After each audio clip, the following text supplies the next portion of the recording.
to present the Hall of Presidents.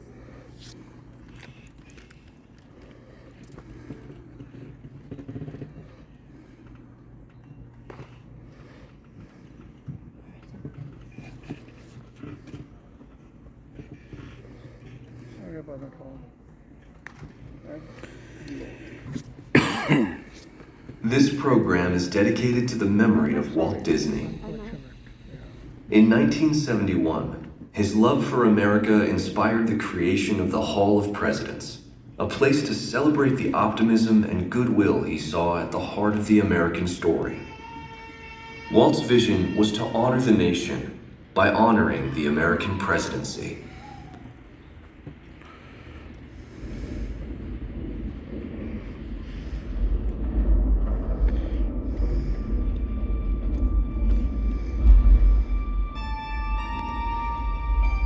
It is 1783, and the smoke is clearing in the wake of the Revolutionary War. Over the course of 8 grinding years, General George Washington has led a force of shopkeepers, farmers, and Native American allies to victory over the greatest military power in the world. A new nation has been born, independent and free. The founders must form a national government. In 1787, through months of passionate debate, they create a written constitution. For the country's highest office, they imagine something new in the history of the world. A leader not born to power like a king or queen. A leader who has not seized power through conquest. A leader not separate from the people, but elected by the people. From among the people. We, the people. This is a new idea, an American idea, the idea of a president.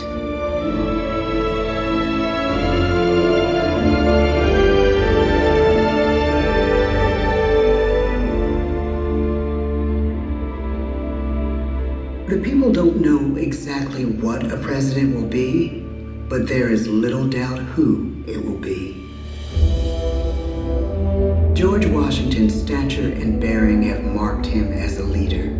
His integrity has made him a great one. Washington knows that many generals who have led successful revolutions make themselves dictators or kings. Instead, he steps down from power and retires to his home, Mount Vernon. The world takes note, and George Washington becomes the symbol of American ideals. In the first presidential election, it's Washington by a landslide. The only doubt seems to be his own. He writes, "Integrity and firmness is all I can promise. Integrity and firmness is exactly what we need." Everything he does as president will set a model for his successors. His final act may be the most important of all. After 2 terms, with no term limit in the Constitution and amid overwhelming support to stay in office, he steps down once again and hands power back to the people. He wants us to speak, to elect a new president. During the early years of the Republic, we choose leaders as different as Thomas Jefferson, John Adams, and Andrew Jackson. Elections are often bitter. Each president stands at that fiery intersection where personal character meets the challenges of the times. Some call the presidency a glorious burden. Jefferson calls it a splendid misery. We, the people, must choose well. We elect 15 presidents before the course of history brings us to the edge of a crisis like no other.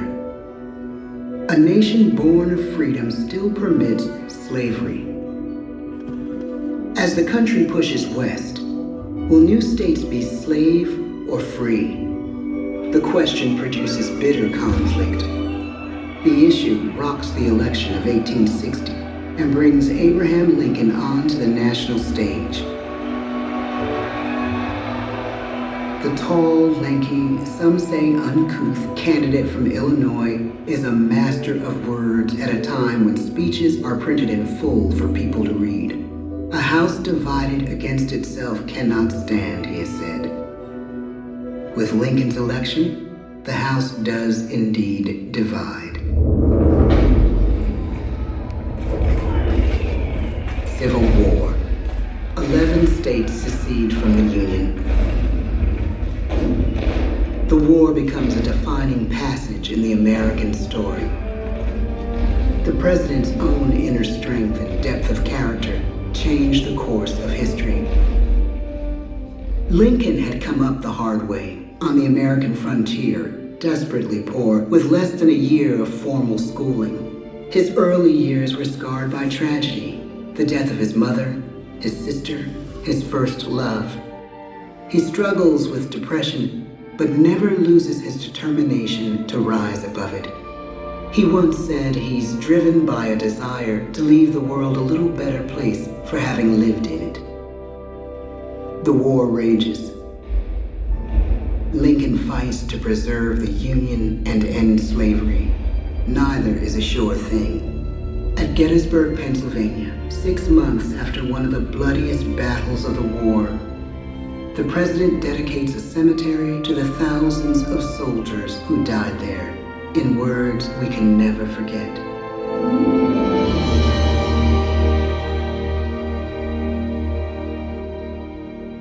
"Fourscore-and-7 years ago, our fathers brought forth on this continent a new nation, conceived in liberty and dedicated to the proposition that all men are created equal.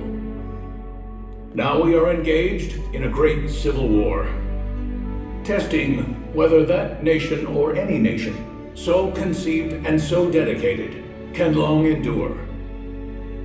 We are met on a great battlefield of that war. We have come to dedicate a portion of that field as a final resting place for those who here gave their lives, that that nation might live. It is altogether fitting and proper that we should do this. But in a larger sense, we cannot dedicate, we cannot consecrate, we cannot hallow this ground. The brave men, living and dead, who struggled here, have consecrated it far above our poor power to add or detract. The world will little note, nor long remember what we say here, but it can never forget what they did here.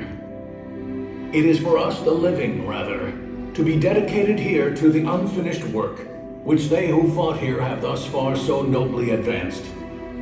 It is rather for us to be here dedicated to the great task remaining before us, that from these honored dead, we take increased devotion to that cause for which they gave the last full measure of devotion.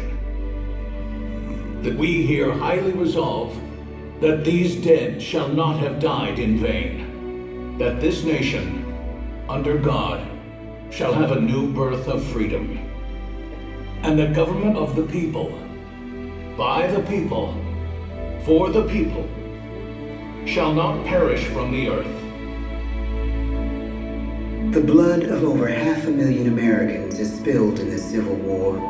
President Lincoln's enduring hope is to give true meaning to the sacrifices of so many, to lead us to that new birth of freedom. With the end of the war and the end of slavery, a new birth truly begins. As we roll toward the 20th century, settlers roll west on wagon wheels and railroads connect the nation coast to coast. Millions of immigrants pour in from Europe and Asia. Population doubles. Our economy triples. Our standing among nations rises. We need presidents who can lead both at home and abroad. At the same time, a young Theodore Roosevelt is retreating from New York politics and personal tragedy. The death of his wife and his mother on the same day in the same house. In the Badlands of North Dakota, he rethinks his life and the life of his country. He returns stronger in body and spirit. His renewed energy is just what his country needs.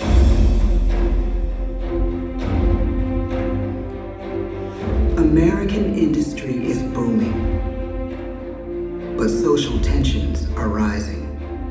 A progressive movement is bubbling up, pushing for change, and change is needed in the working and living conditions in cities. The gap widens between rich and poor. The demand for change grows stronger. Teddy Roosevelt is a knight on a crusade. He speaks with force and vitality in clear terms that make colorful headlines at a time when mass market newspapers have become the new media. To define his foreign policy, he borrows a phrase from an African proverb: speak softly and carry a big stick. But his greatest accomplishments are made at home. He breaks up giant monopolies, protects workers' rights, and calls for a square deal for all Americans, rich and poor, capitalist and wage earner. And a square deal for every man and every woman in the United States. He calls on America to be as great as the natural grandeur of its lands.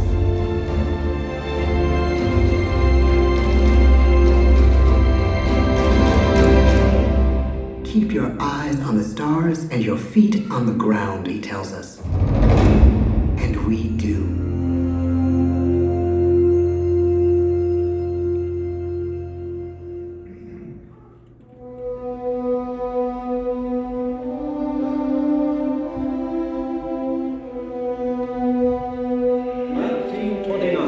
The bottom fell out of the market. 12 million unemployed. The bread lines and the soup. The results, the 1932 election now... When we elect our 32nd president, it is the worst of times. The course of history and the course of one president's life again shape a turning point in our national destiny. Franklin D. Roosevelt, paralyzed by polio, knows how to restore the faith of a people paralyzed by the Great Depression. I believe in practical explanation and in practical policy. He has found the inner strength his countrymen now need. He speaks to us like a friend, a neighbor. His optimism is contagious, his voice perfect for the latest breakthrough medium, radio. He calls us to believe we have nothing to fear but fear itself. And we do believe. Tonight's attacks on England are perhaps the most widespread of the war in the course of the day. But an even greater challenge dominates his final years in office: the Second World War.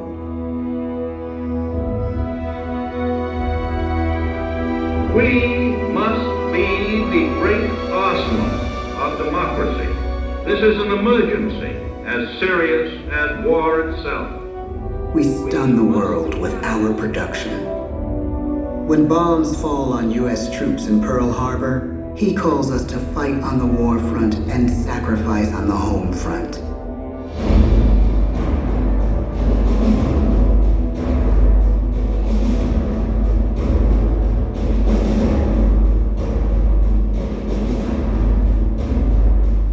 The harder the sacrifice, the more glorious the triumph. So spoke America in the year 1776.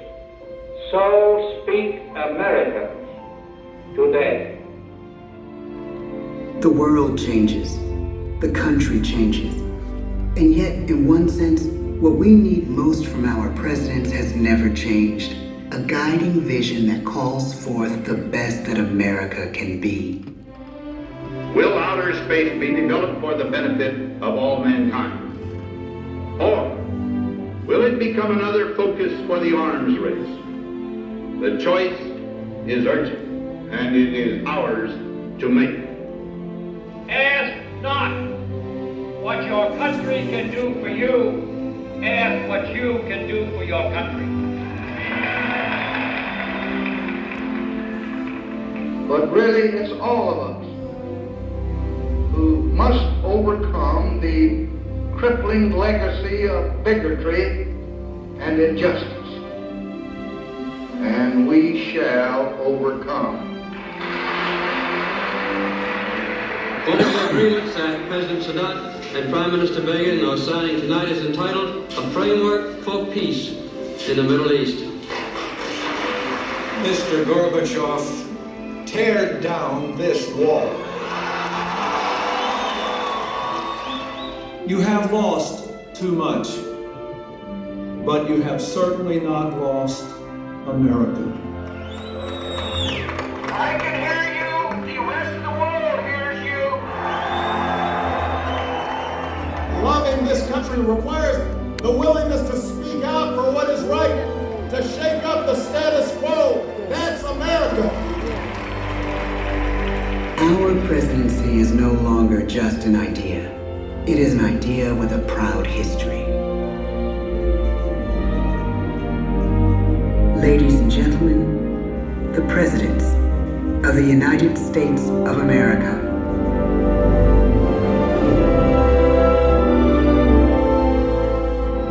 George Washington, John Adams, Thomas Jefferson, James Madison, James Monroe, John Quincy Adams,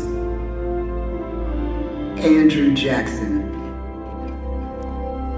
Martin Van Buren, William Henry Harrison, John Tyler, James K. Polk,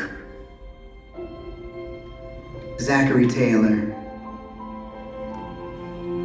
Millard Fillmore, Franklin Pierce, James Buchanan, Abraham Lincoln, Andrew Johnson, Ulysses S. Grant, Rutherford B. Hayes, James A. Garfield, Chester A. Arthur, Grover Cleveland, Benjamin Harrison, William McKinley, Theodore Roosevelt, William Howard Taft, Woodrow Wilson, Warren G. Harding, Calvin Coolidge, Herbert Hoover, Franklin D. Roosevelt, Harry S. Truman, Dwight D. Eisenhower, John F. Kennedy, Lyndon B. Johnson, Richard M. Nixon, Gerald R. Ford, Jimmy Carter, Ronald Reagan, George Bush, Bill Clinton, George W. Bush, Barack Obama, Donald Trump.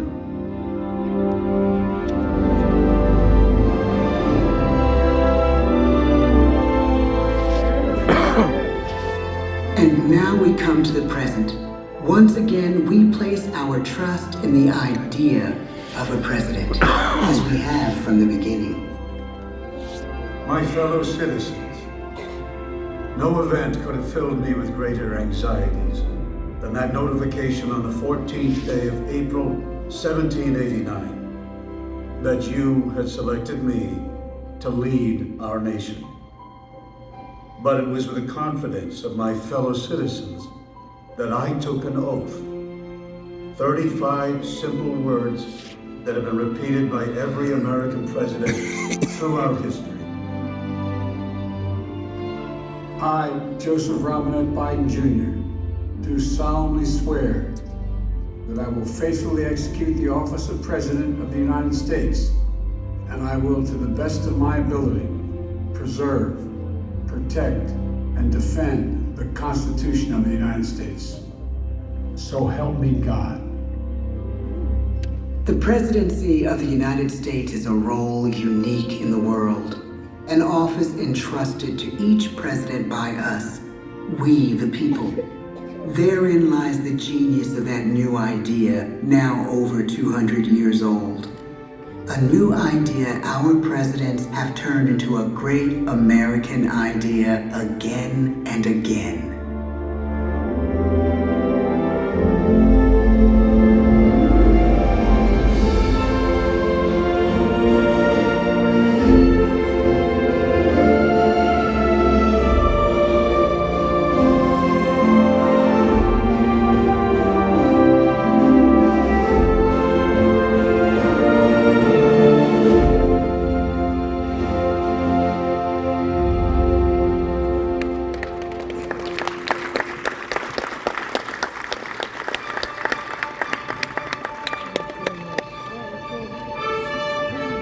Ladies and gentlemen, this concludes our presentation.